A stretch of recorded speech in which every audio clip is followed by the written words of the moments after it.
The Boscombe Valley Mystery. We were seated at breakfast one morning, my wife and I, when the maid brought in a telegram. It was from Sherlock Holmes and ran in this way. "Have you a couple of days to spare? Have just been wired for from the west of England in connection with Boscombe Valley tragedy. Shall be glad if you will come with me. Air and scenery perfect. Leave Paddington by the 11:15. "What do you say, dear?" said my wife, looking across at me. "Will you go?" "I really don't know what to say. I have a fairly long list at present." "Oh, Anstruther would do your work for you. You have been looking a little pale lately. I think that the change would do you good, and you were always so interested in Mr. Sherlock Holmes' cases." "I should be ungrateful if I were not, seeing what I gained through one of them," I answered. "But if I am to go, I must pack at once, for I have only half an hour." My experience of camp life in Afghanistan had at least had the effect of making me a prompt and ready traveller. My wants were few and simple, so that in less than the time stated I was in a cab with my valise, rattling away to Paddington Station. Sherlock Holmes was pacing up and down the platform, his tall, gaunt figure made even gaunter and taller by his long grey travelling cloak and close-fitting cloth cap. "It is really very good of you to come, Watson," said he. "It makes a considerable difference to me, having someone with me on whom I can thoroughly rely. Local aid is always either worthless or else biased. If you will keep the 2 corner seats, I shall get the tickets." We had the carriage to ourselves, save for an immense litter of papers which Holmes had brought with him.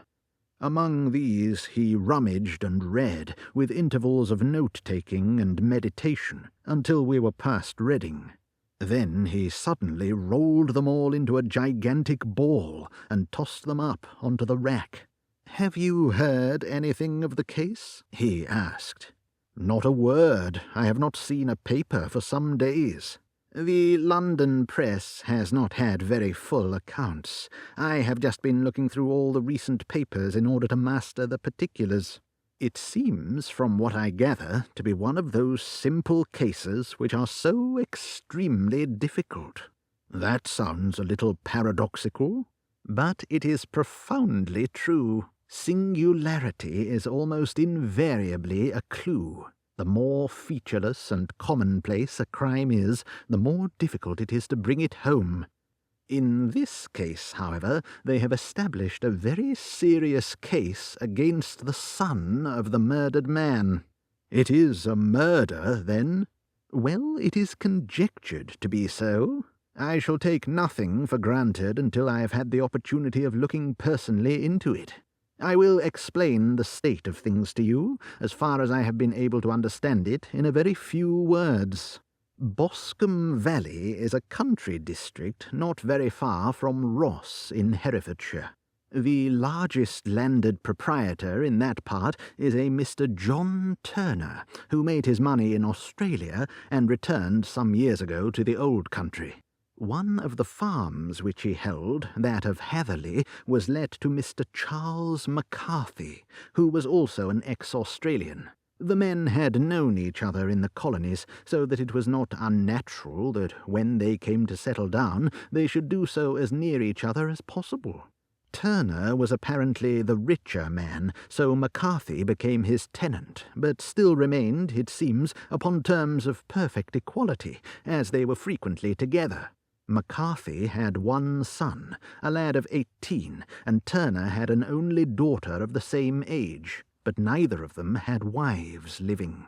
They appear to have avoided the society of the neighbouring English families, and to have led retired lives, though both the McCarthys were fond of sport, and were frequently seen at the race meetings of the neighbourhood. McCarthy kept 2 servants, a man and a girl. Turner had a considerable household, some 6 at the least. That is as much as I have been able to gather about the families. Now for the facts. On June the 3rd, that is, on Monday last, McCarthy left his house at Hatherley about 3 in the afternoon, and walked down to the Boscombe Pool, which is a small lake formed by the spreading out of the stream which runs down the Boscombe Valley. He had been out with his serving man in the morning at Ross, and he had told the man that he must hurry, as he had an appointment of importance to keep at 3. From that appointment he never came back alive. From Hatherley farmhouse to the Boscombe Pool is 1/4 of a mile, and 2 people saw him as he passed over this ground. One was an old woman, whose name is not mentioned, and the other was William Crowder, a gamekeeper in the employ of Mr. Turner. Both these witnesses depose that McCarthy was walking alone. The gamekeeper adds that within a few minutes of his seeing Mr. McCarthy pass, he had seen his son, Mr. James McCarthy, going the same way with a gun under his arm. To the best of his belief, the father was actually in sight at the time, and the son was following him. He thought no more of the matter until he heard in the evening of the tragedy that had occurred. The 2 McCarthys were seen after the time when William Crowder, the gamekeeper, lost sight of them. The Boscombe Pool is thickly wooded round, with just a fringe of grass and of reeds round the edge. A girl of 14, Patience Moran, who is the daughter of the lodge-keeper of the Boscombe Valley estate, was in one of the woods picking flowers. She states that while she was there, she saw at the border of the wood and close by the lake Mr. McCarthy and his son, and that they appeared to be having a violent quarrel. She heard Mr. McCarthy the elder using very strong language to his son, and she saw the latter raise up his hand as if to strike his father. She was so frightened by their violence that she ran away and told her mother when she reached home that she had left the 2 McCarthys quarrelling near Boscombe Pool, and that she was afraid that they were going to fight.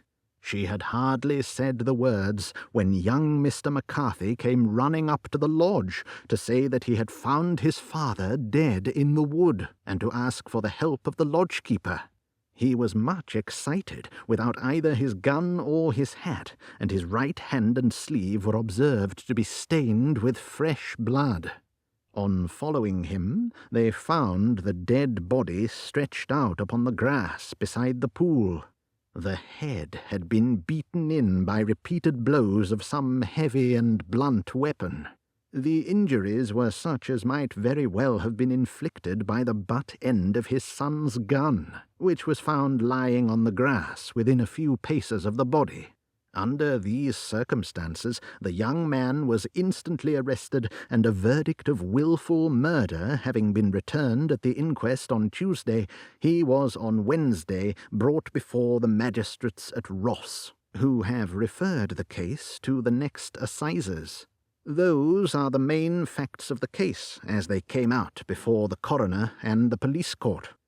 "I could hardly imagine a more damning case," I remarked. "If ever circumstantial evidence pointed to a criminal, it does so here." "Circumstantial evidence is a very tricky thing," answered Holmes thoughtfully. "It may seem to point very straight to one thing, but if you shift your own point of view a little, you may find it pointing in an equally uncompromising manner to something entirely different. It must be confessed, however, that the case looks exceedingly grave against the young man, and it is very possible that he is indeed the culprit.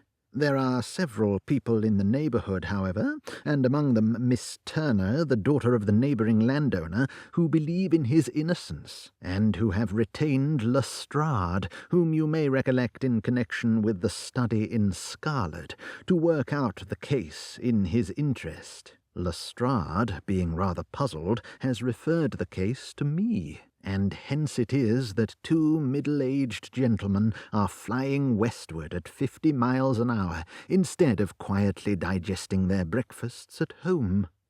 "I am afraid," said I, "that the facts are so obvious that you will find little credit to be gained out of this case." "There is nothing more deceptive than an obvious fact," he answered, laughing. "Besides, we may chance to hit upon some other obvious facts which may have been by no means obvious to Mr. Lestrade. You know me too well to think that I am boasting when I say that I shall either confirm or destroy his theory by means which he is quite incapable of employing, or even of understanding. To take the first example to hand, I very clearly perceive that in your bedroom the window is upon the right-hand side, and yet I question whether Mr. Lestrade would have noted even so self-evident a thing as that. How on earth? My dear fellow, I know you well. I know the military neatness which characterizes you. You shave every morning, and in this season you shave by the sunlight. But since your shaving is less and less complete as we get farther back on the left side, until it becomes positively slovenly as we get round the angle of the jaw, it is surely very clear that that side is less illuminated than the other. I could not imagine a man of your habits looking at himself in an equal light and being satisfied with such a result. I only quote this as a trivial example of observation and inference. Therein lies my métier, and it is just possible that it may be of some service in the investigation which lies before us. There are one or two minor points which were brought out in the inquest, and which are worth considering." "What are they?" "It appears that his arrest did not take place at once, but after the return to Hatherley Farm. On the Inspector of Constabulary informing him that he was a prisoner, he remarked that he was not surprised to hear it, and that it was no more than his deserts. This observation of his had the natural effect of removing any traces of doubt which might have remained in the minds of the coroner's jury." "It was a confession," I ejaculated. "No, for it was followed by a protestation of innocence. Coming on the top of such a damning series of events, it was at least a most suspicious remark." "On the contrary," said Holmes, "it is the brightest rift which I can at present see in the clouds. However innocent he might be, he could not be such an absolute imbecile as not to see that the circumstances were very black against him.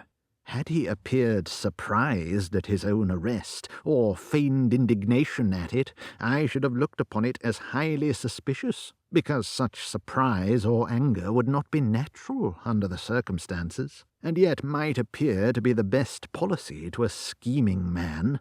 His frank acceptance of the situation marks him as either an innocent man, or else as a man of considerable self-restraint and firmness.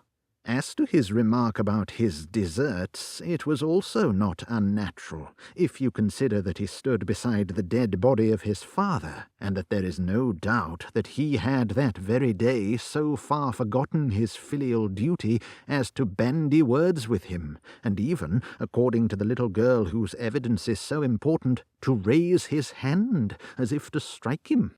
The self-reproach and contrition which are displayed in his remark appear to me to be the signs of a healthy mind, rather than of a guilty one." I shook my head. "Many men have been hanged on far slighter evidence," I remarked. "So they have, and many men have been wrongfully hanged." "What is the young man's own account of the matter?" "It is, I am afraid, not very encouraging to his supporters, though there are one or two points in it which are suggestive. You will find it here, and may read it for yourself." He picked out from his bundle a copy of the local Herefordshire paper, and having turned down the sheet, he pointed out the paragraph in which the unfortunate young man had given his own statement of what had occurred. I settled myself down in the corner of the carriage and read it very carefully. It ran in this way: Mr. James McCarthy, the only son of the deceased, was then called and gave evidence as follows. I had been away from home for 3 days at Bristol, and had only just returned upon the morning of last Monday the 3rd. My father was absent from home at the time of my arrival, and I was informed by the maid that he had driven over to Ross with John Cobb, the groom. Shortly after my return, I heard the wheels of his trap in the yard, and, looking out of my window, I saw him get out and walk rapidly out of the yard, though I was not aware in which direction he was going. I then took my gun and strolled out in the direction of the Boscombe Pool, with the intention of visiting the rabbit warren, which is upon the other side.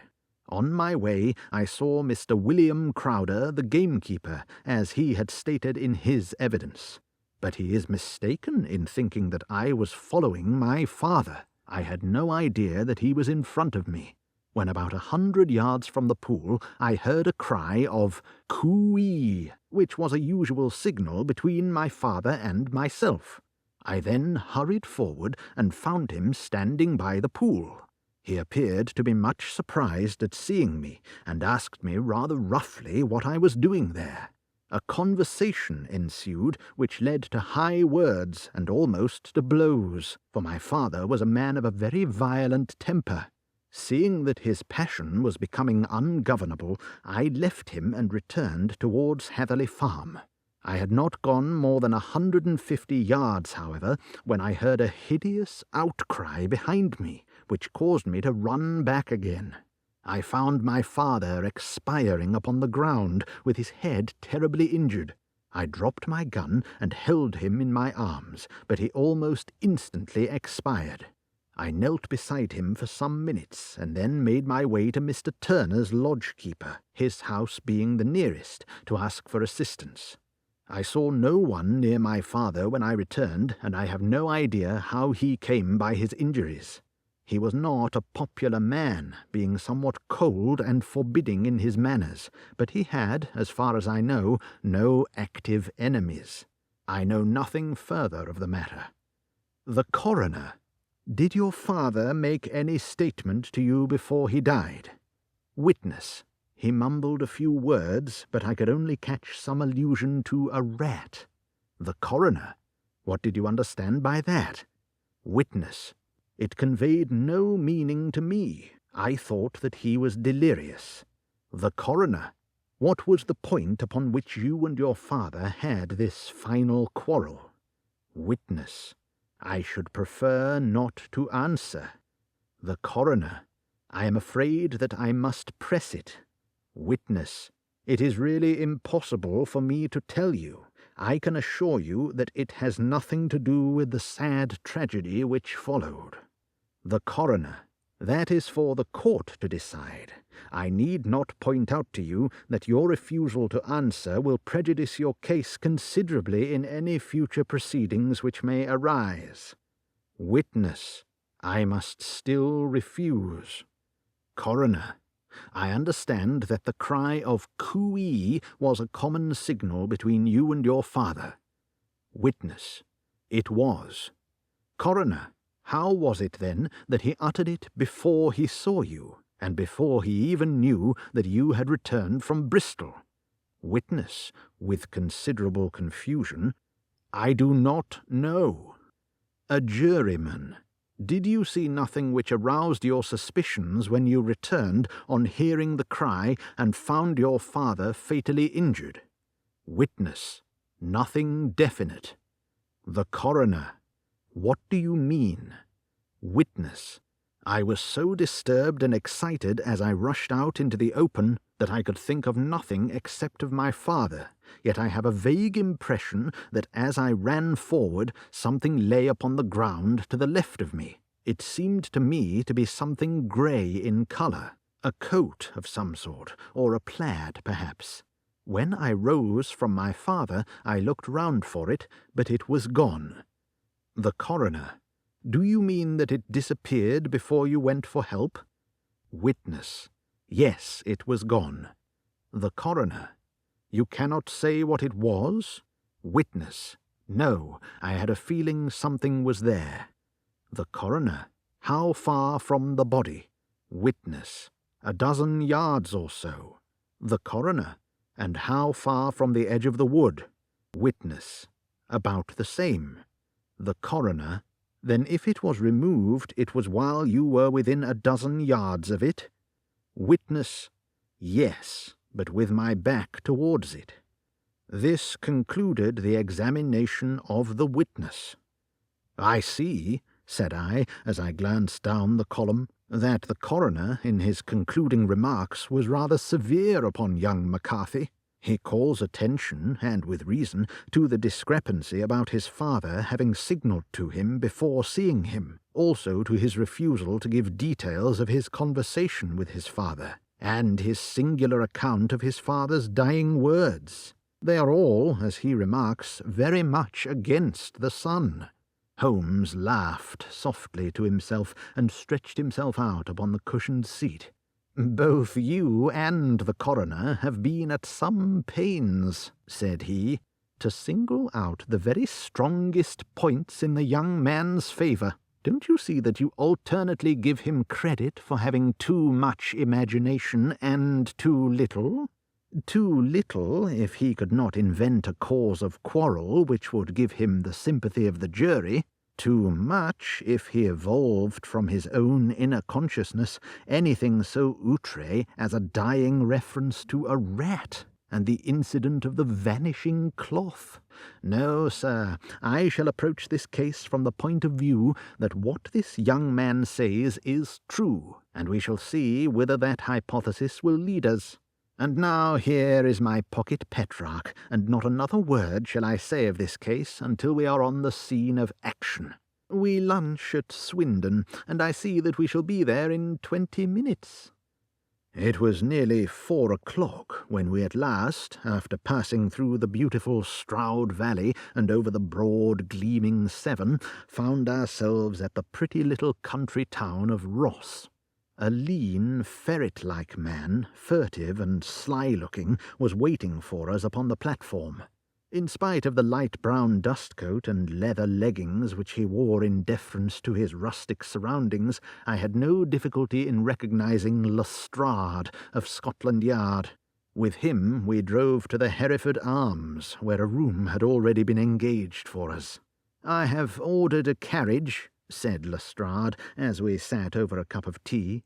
"I know your energetic nature, and that you would not be happy until you had been on the scene of the crime." "It was very nice and complimentary of you," Holmes answered. "It is entirely a question of barometric pressure." Lestrade looked startled. "I do not quite follow," he said. "How is the glass? 29, I see. No wind, and not a cloud in the sky.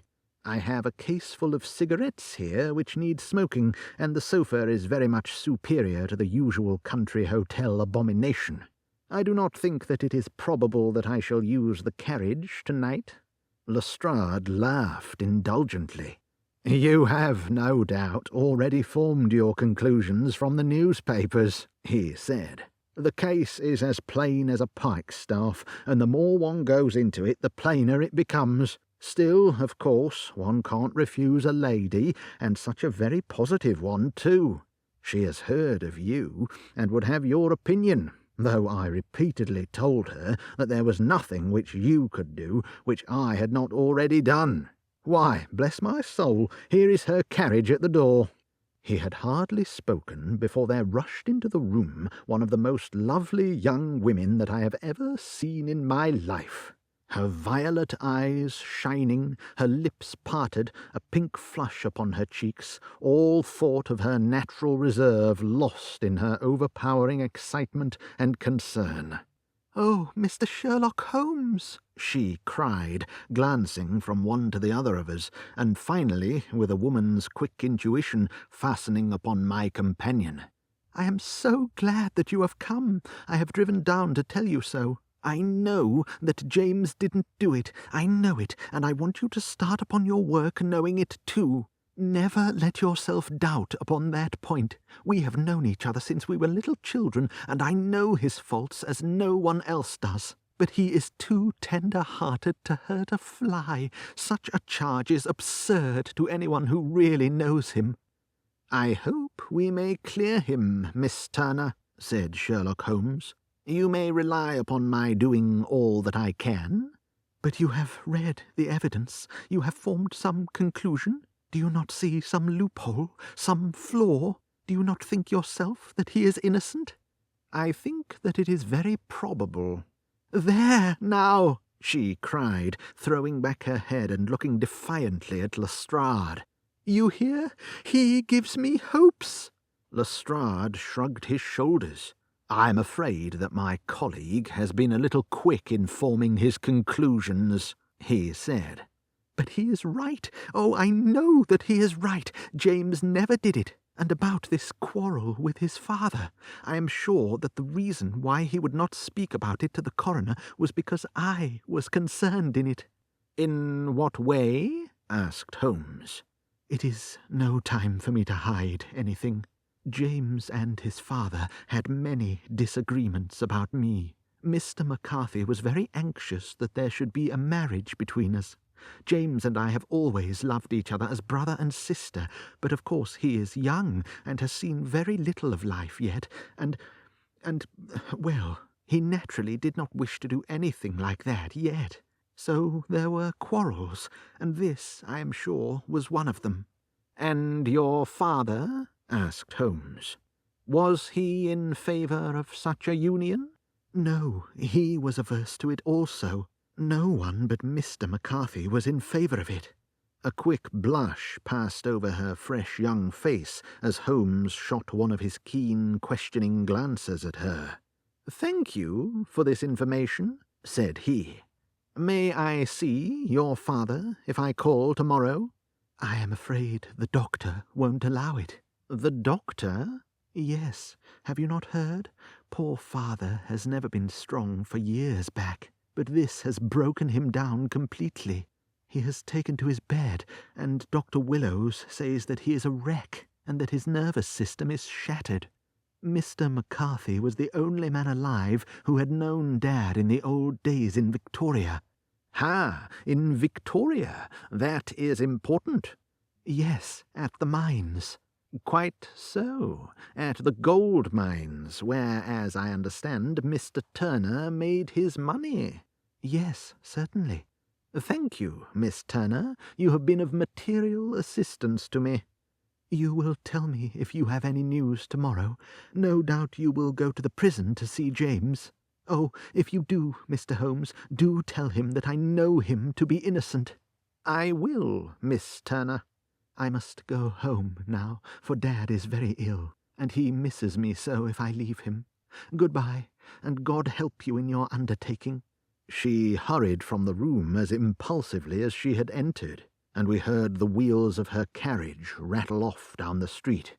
I am ashamed of you, Holmes, said Lestrade with dignity after a few minutes' silence.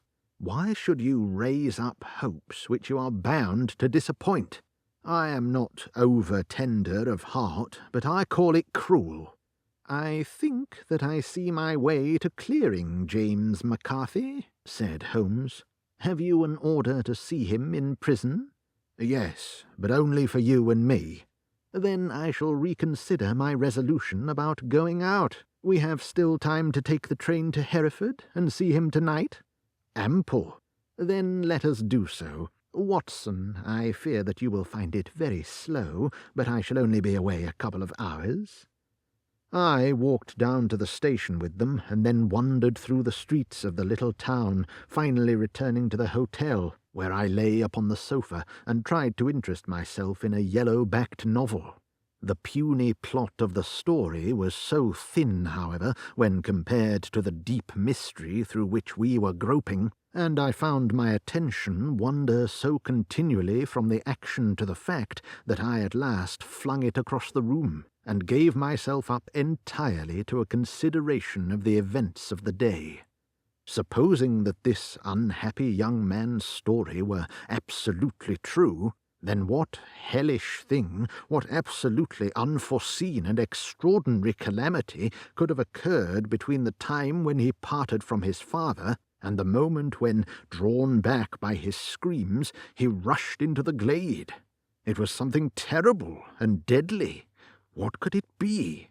Might not the nature of the injuries reveal something to my medical instincts? I rang the bell and called for the weekly county paper, which contained a verbatim account of the inquest.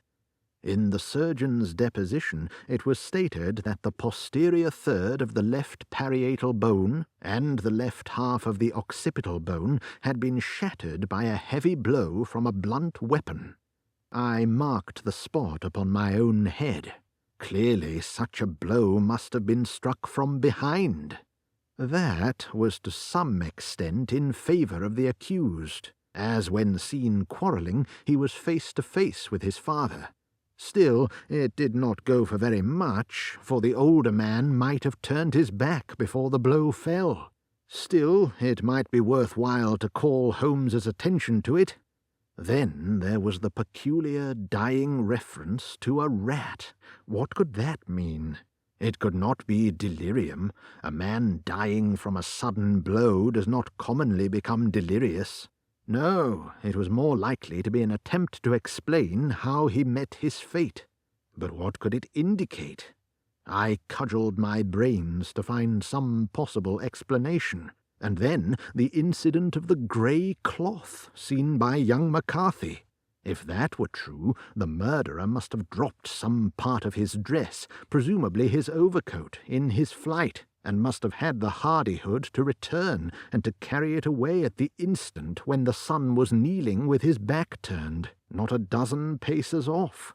What a tissue of mysteries and improbabilities the whole thing was! I did not wonder at Lestrade's opinion, and yet I had so much faith in Sherlock Holmes's insight that I could not lose hope as long as every fresh fact seemed to strengthen his conviction of young McCarthy's innocence. It was late before Sherlock Holmes returned.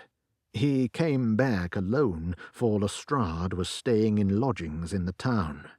"The glass still keeps very high?" he remarked as he sat down. "It is of importance that it should not rain before we are able to go over the ground. On the other hand, a man should be at his very best and keenest for such nice work as that, and I did not wish to do it when fagged by a long journey. I have seen young McCarthy." "And what did you learn from him?" "Nothing." "Could he throw no light?" "None at all. I was inclined to think at one time that he knew who had done it and was screening him or her, but I am convinced now that he is as puzzled as everyone else. He is not a very quick-witted youth, though comely to look at, and I should think sound at heart." "I cannot admire his taste," I remarked, "if it is indeed a fact that he was averse to a marriage with so charming a young lady as this Miss Turner. Ah, thereby hangs a rather painful tale. This fellow is madly, insanely in love with her, but some 2 years ago, when he was only a lad, and before he really knew her, for she had been away 5 years at a boarding school, what does the idiot do but get into the clutches of a barmaid in Bristol and marry her at a registry office? No one knows a word of the matter, but you can imagine how maddening it must be to him to be upbraided for not doing what he would give his very eyes to do, but what he knows to be absolutely impossible. It was sheer frenzy of this sort which made him throw his hands up into the air when his father, at their last interview, was goading him on to propose to Miss Turner. On the other hand, he had no means of supporting himself, and his father, who was by all accounts a very hard man, would have thrown him over utterly had he known the truth. It was with this barmaid wife that he had spent the last 3 days in Bristol, and his father did not know where he was. Mark that point, it is of importance. Good has come out of evil, however, for the barmaid, finding from the papers that he is in serious trouble and likely to be hanged, has thrown him over utterly, and has written to him to say that she has a husband already in the Bermuda dockyard, so that there is really no tie between them. I think that bit of news has consoled young McCarthy for all that he has suffered. But if he is innocent, who has done it? Ah, who? I would call your attention very particularly to 2 points. One is that the murdered man had an appointment with someone at the pool, and that the someone could not have been his son, for his son was away, and he did not know when he would return. The second is that the murdered man was heard to cry "cooee" before he knew that his son had returned. Those are the crucial points upon which the case depends. And now let us talk about George Meredith, if you please, and we shall leave all minor matters until tomorrow. There was no rain, as Holmes had foretold, and the morning broke bright and cloudless. At 9 o'clock Lestrade called for us with the carriage, and we set off for Hatherley Farm and the Boscombe Pool. "There is serious news this morning," Lestrade observed. "It is said that Mr. Turner of the Hall is so ill that his life is despaired of." "An elderly man, I presume?" said Holmes. "About 60, but his constitution has been shattered by his life abroad, and he has been in failing health for some time. This business has had a very bad effect upon him. He was an old friend of McCarthy's, and I may add a great benefactor to him, for I have learned that he gave him Hatherley Farm rent-free." "Indeed, that is interesting," said Holmes. "Oh, yes, in 100 other ways he has helped him. Everybody about here speaks of his kindness to him." "Really? Does it not strike you as a little singular that this McCarthy, who appears to have had little of his own, and to have been under such obligations to Turner, should still talk of marrying his son to Turner's daughter, who is presumably heiress to the estate, and that in such a very cocksure manner, as if it were merely a case of a proposal and all else would follow? It is the more strange, since we know that Turner himself was averse to the idea. The daughter told us as much. Do you not deduce something from that?" "We have got to the deductions and the inferences," said Lestrade, winking at me. "I find it hard enough to tackle facts, Holmes, without flying away after theories and fancies." "You are right," said Holmes demurely. "You do find it very hard to tackle the facts. Anyhow, I have grasped one fact which you seem to find it difficult to get hold of," replied Lestrade with some warmth. "And that is?" "That McCarthy Senior met his death from McCarthy Junior, and that all theories to the contrary are the merest moonshine." "Well, moonshine is a brighter thing than fog," said Holmes, laughing. "But I am very much mistaken if this is not Hatherley Farm upon the left." "Yes, that is it." It was a widespread, comfortable-looking building, 2-storied, slate-roofed, with great yellow blotches of lichen upon the grey walls.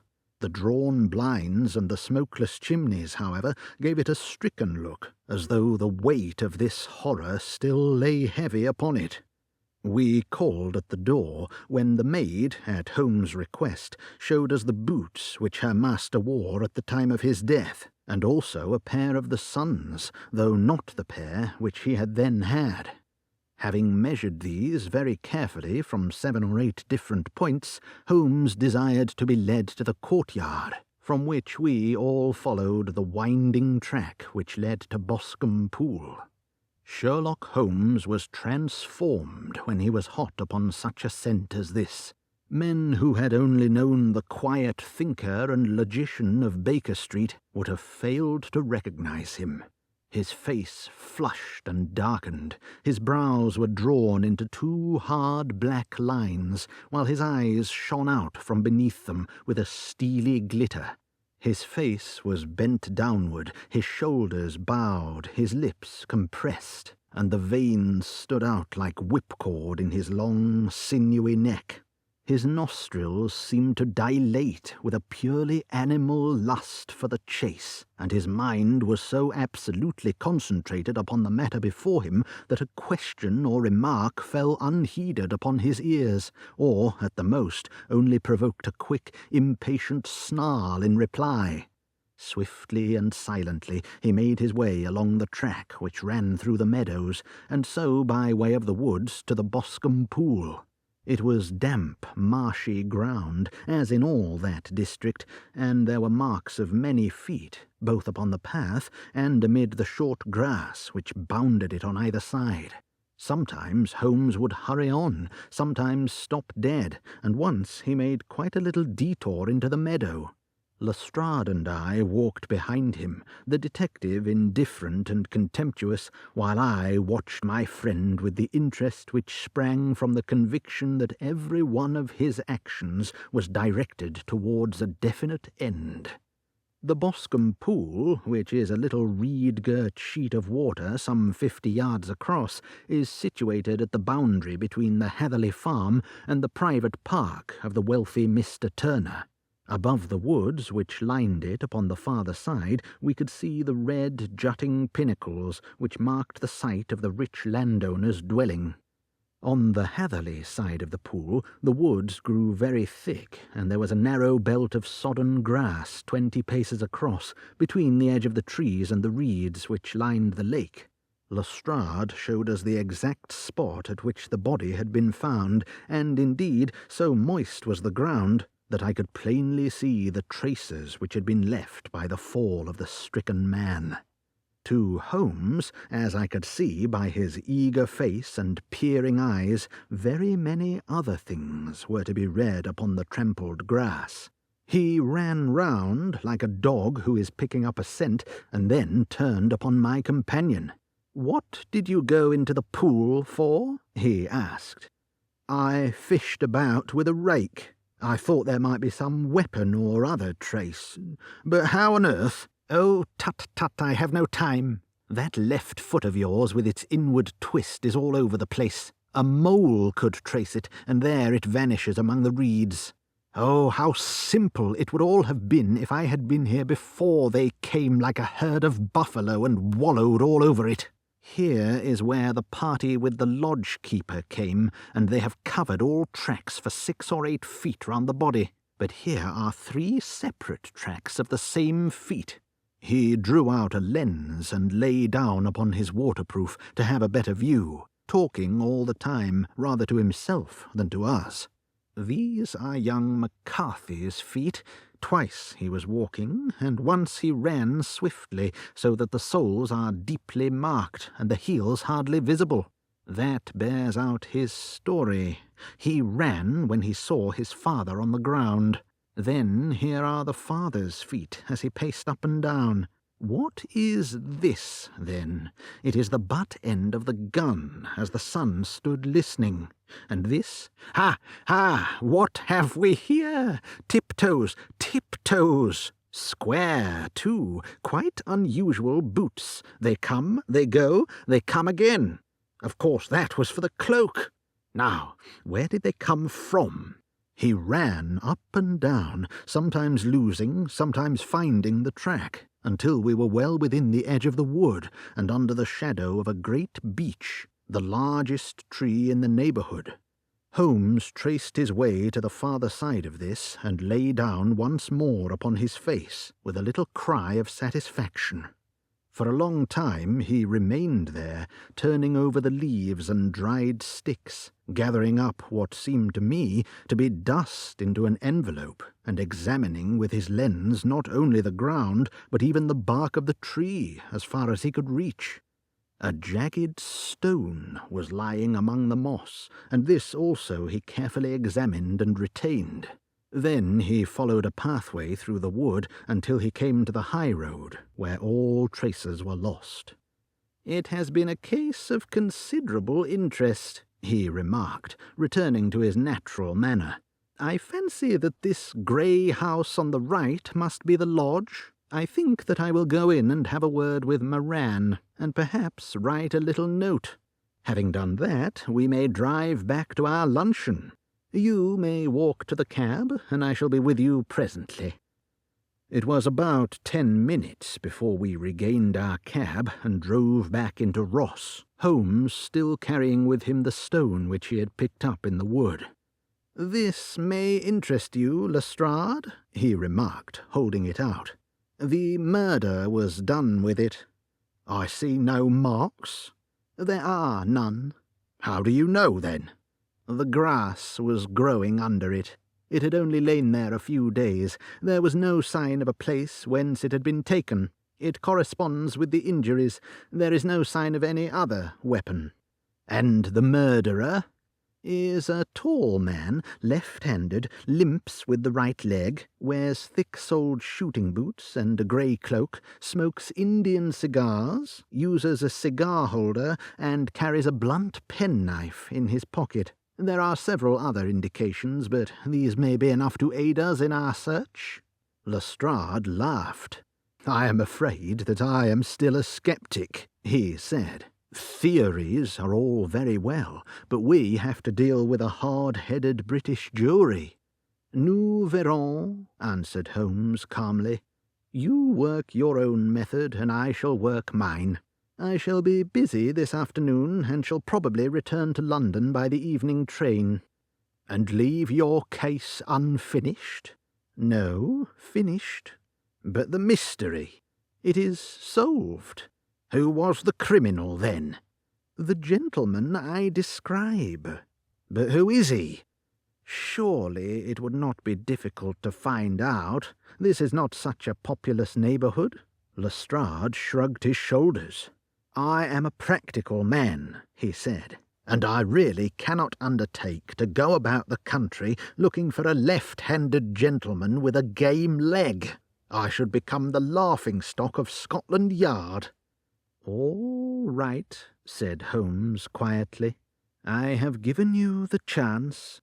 Here are your lodgings. Goodbye. I shall drop you a line before I leave." Having left Lestrade at his rooms, we drove to our hotel, where we found lunch upon the table. Holmes was silent and buried in thought, with a pained expression upon his face, as one who finds himself in a perplexing position. "Look here, Watson," he said, when the cloth was cleared. "Just sit down in this chair and let me preach to you for a little. I don't know quite what to do, and I should value your advice.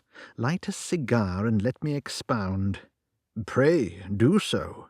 "Well, now, in considering this case, there are 2 points about young McCarthy's narrative which struck us both instantly, although they impressed me in his favour and you against him. One was the fact that his father should, according to his account, cry cooee before seeing him. The other was his singular dying reference to a rat. He mumbled several words, you understand, but that was all that caught the son's ear. Now, from this double point our research must commence, and we will begin it by presuming that what the lad says is absolutely true." "What of this cooee, then?" "Well, obviously it could not have been meant for the son. The son, as far as he knew, was in Bristol. It was mere chance that he was within earshot. The cooee was meant to attract the attention of whoever it was that he had the appointment with. But cooee is a distinctly Australian cry, and one which is used between Australians. There is a strong presumption that the person whom McCarthy expected to meet him at Boscombe Pool was someone who had been in Australia."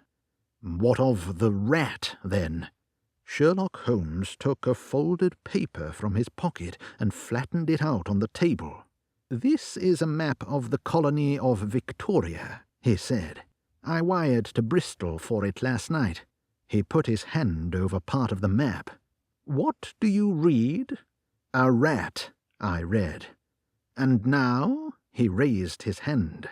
"Ballarat." "Quite so.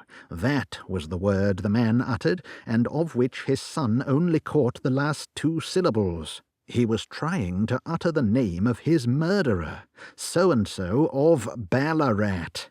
"It is wonderful," I exclaimed. "It is obvious, and now, you see, I had narrowed the field down considerably. The possession of a grey garment was a third point, which, granting the son's statement to be correct, was a certainty. We have come now out of mere vagueness to the definite conception of an Australian from Ballarat with a grey cloak. Certainly. And one who was at home in the district, for the pool can only be approached by the farm or by the estate, where strangers could hardly wander. Quite so. Then comes our expedition of today. By an examination of the ground, I gained the trifling details which I gave to that imbecile Lestrade, as to the personality of the criminal. But how did you gain them? You know my method. It is founded upon the observation of trifles. His height I know that you might roughly judge from the length of his stride. His boots, too, might be told from their traces. Yes, they were peculiar boots. But his lameness? The impression of his right foot was always less distinct than his left. He put less weight upon it. Why? Because he limped. He was lame. But his left-handedness? You were yourself struck by the nature of the injury as recorded by the surgeon at the inquest. The blow was struck from immediately behind, and yet was upon the left side. Now, how can that be unless it were by a left-handed man? He had stood behind that tree during the interview between the father and son. He had even smoked there. I found the ash of a cigar, which my special knowledge of tobacco ashes enables me to pronounce as an Indian cigar. I have, as you know, devoted some attention to this, and written a little monograph on the ashes of 140 different varieties of pipe, cigar, and cigarette tobacco. Having found the ash, I then looked round and discovered the stump among the moss where he had tossed it. It was an Indian cigar, of the variety which are rolled in Rotterdam. And the cigar-holder? I could see that the end had not been in his mouth, therefore he used a holder. The tip had been cut off, not bitten off, but the cut was not a clean one, so I deduced a blunt penknife. "Holmes," I said, "you have drawn a net round this man from which he cannot escape, and you have saved an innocent human life as truly as if you had cut the cord which was hanging him.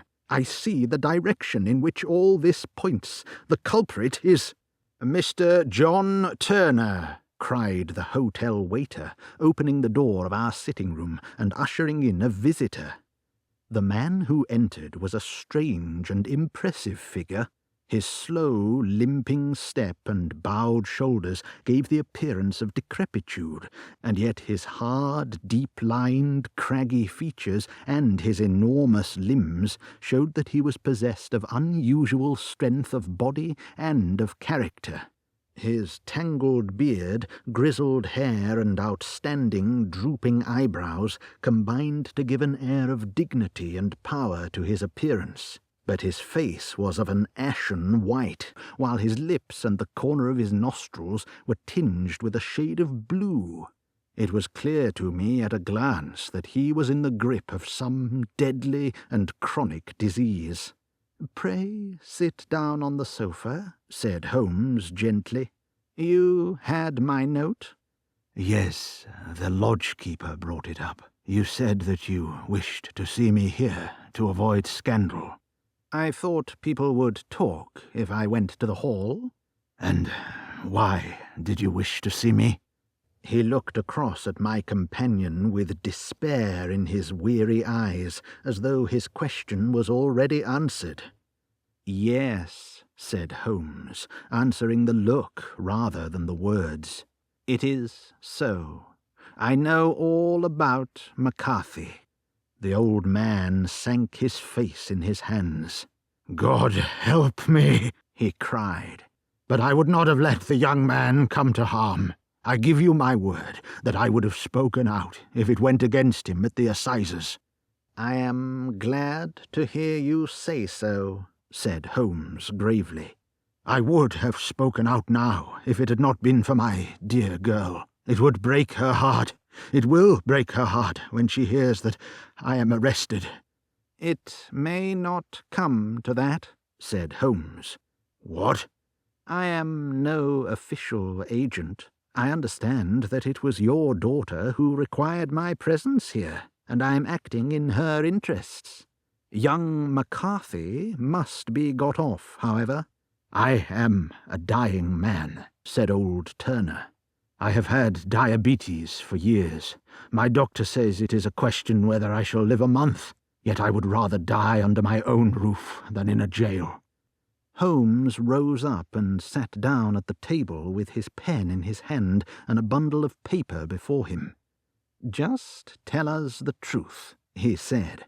"I shall jot down the facts. You will sign it, and Watson here can witness it. Then I could produce your confession at the last extremity to save young McCarthy. I promise you that I shall not use it unless it is absolutely needed." "It's as well," said the old man. "It's a question whether I shall live to the assizes, so it matters little to me, but I should wish to spare Alice the shock. And now I will make the thing clear to you. It has been a long time in the acting, but will not take me long to tell. You didn't know this dead man, McCarthy. He was a devil incarnate. I tell you that. God keep you out of the clutches of such a man as he. His grip has been upon me these 20 years, and he has blasted my life. I'll tell you first how I came to be in his power. It was in the early 60s, at the diggings. I was a young chap then, hot-blooded and reckless, ready to turn my hand at anything.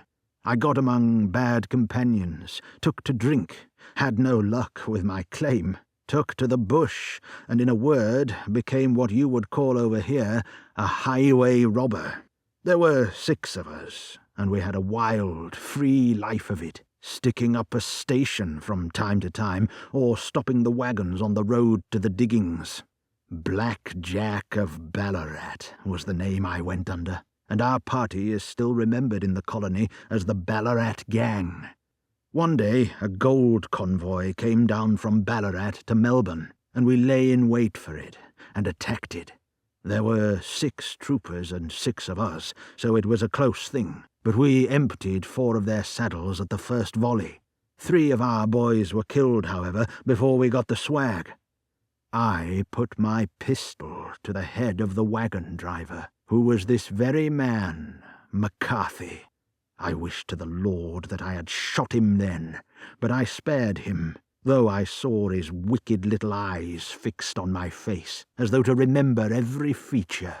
We got away with the gold, became wealthy men, and made our way over to England without being suspected. There I parted from my old pals and determined to settle down to a quiet and respectable life. I bought this estate, which chanced to be in the market, and I set myself to do a little good with my money, to make up for the way in which I had earned it.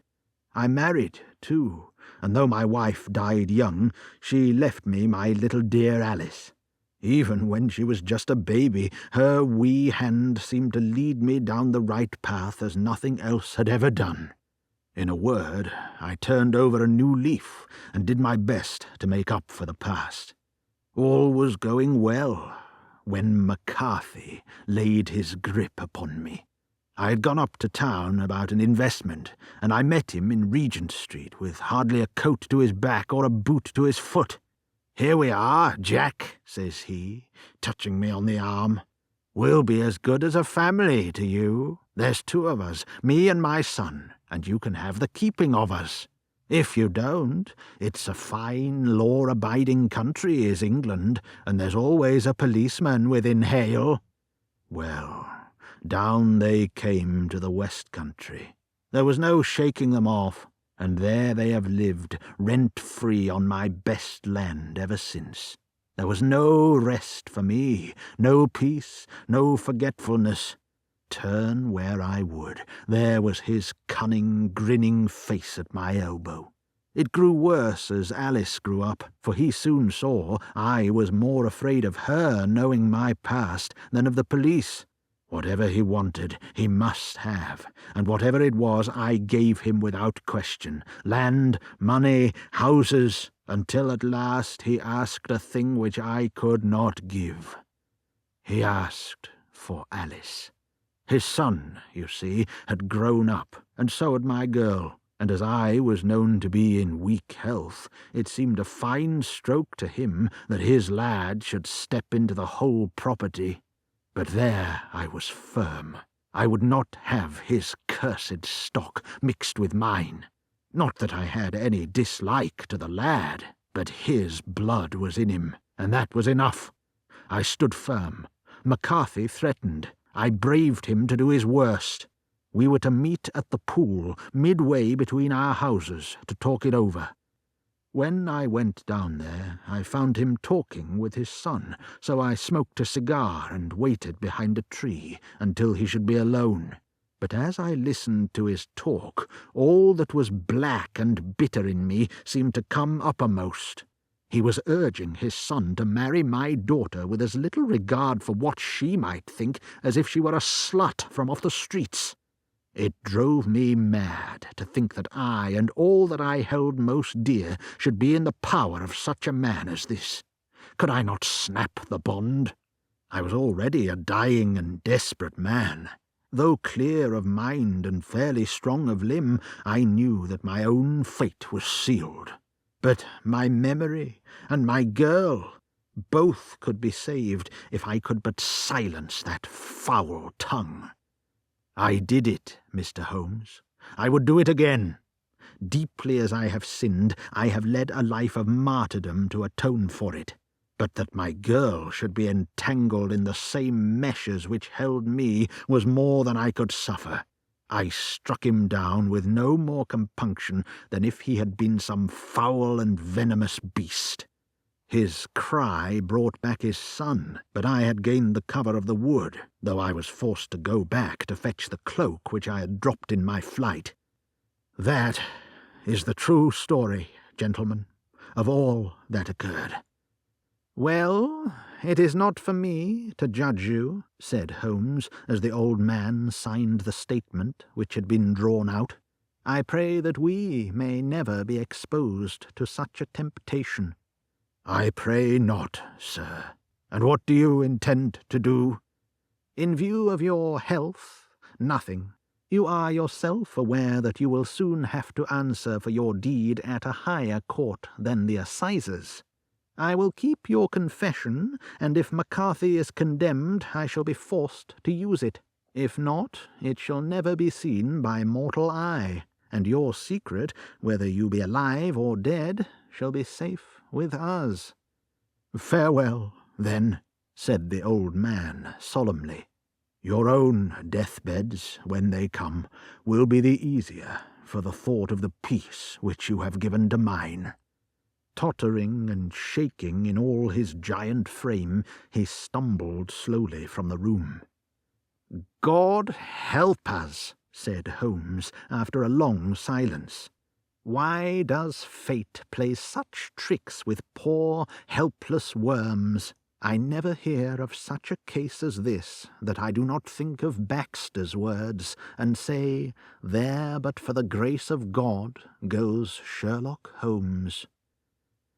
James McCarthy was acquitted at the assizes on the strength of a number of objections which had been drawn out by Holmes and submitted to the defending counsel. Old Turner lived for 7 months after our interview, but he is now dead, and there is every prospect that the son and daughter may come to live happily together in ignorance of the black cloud which rests upon their past.